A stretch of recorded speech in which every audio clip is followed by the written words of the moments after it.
All right, so here's the thing. Something's not working, and it gives us a great time to talk about this.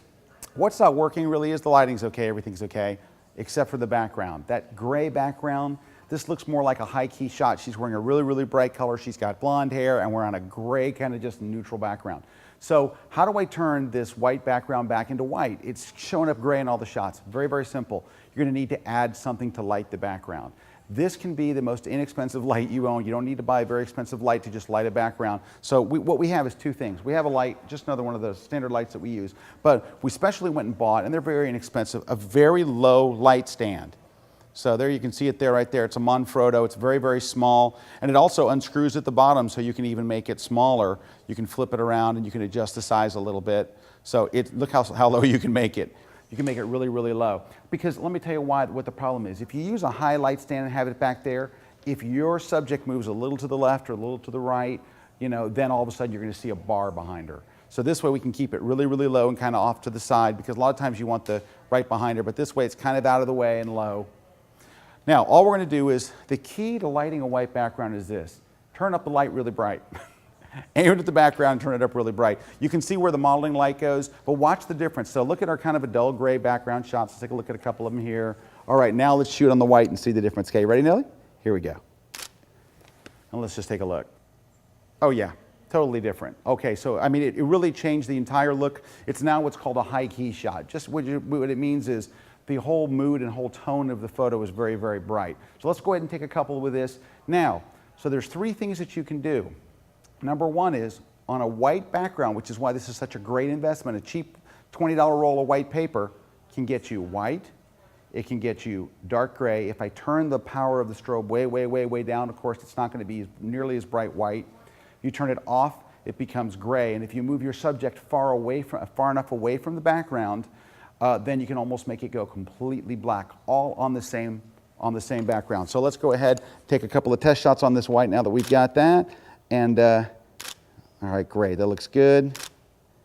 Very good. I'm going to get down just a little bit. I'm not going to get all the way down my knees and all, but that looks great. Very good. Perfect. Got it. All right, see how we're doing. While that reflector is working overtime, it really is doing a great job, because this is really a one light shoot. There's only one light lighting her. We're getting all that extra light from the reflector, and of course then we have the second light on the background.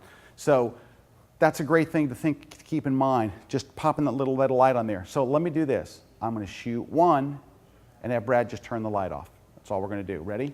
Brad, if you'll get in place, we're just going to take one shot and then hold it. Whatever your next pose is, just hold it.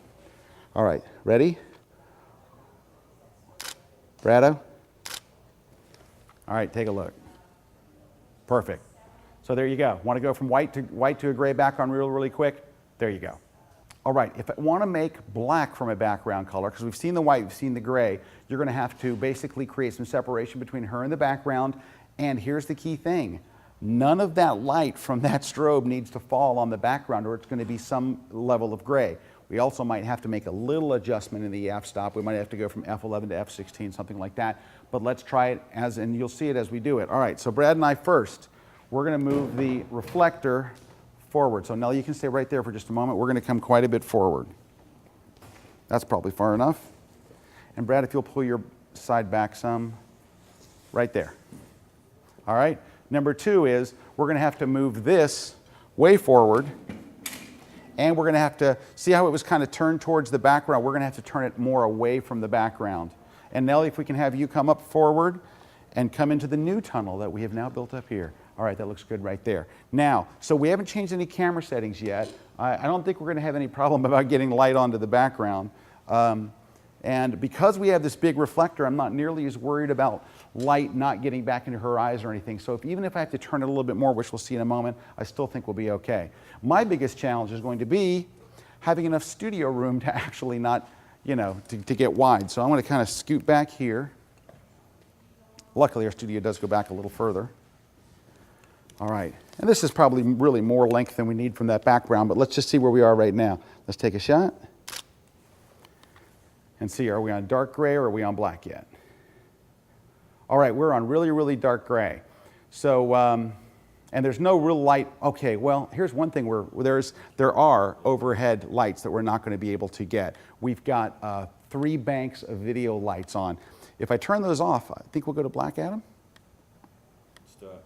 Let's do it. Adam says do it. He's the kind of Steadicam operator that says, let's do it. And we're going to go turn them off here real quick.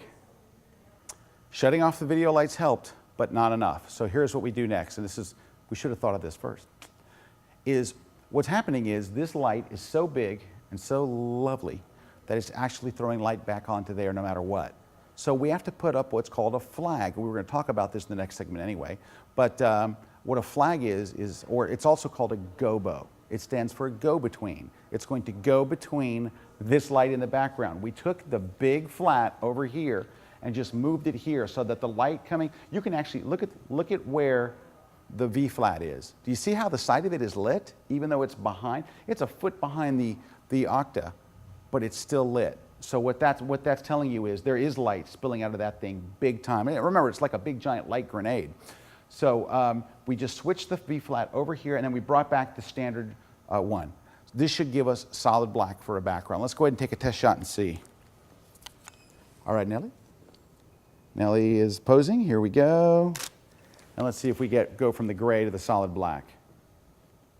There you go. Absolute solid black. All right. So, number 1, don't have a video crew when you're shooting because it makes it that much harder to get solid black.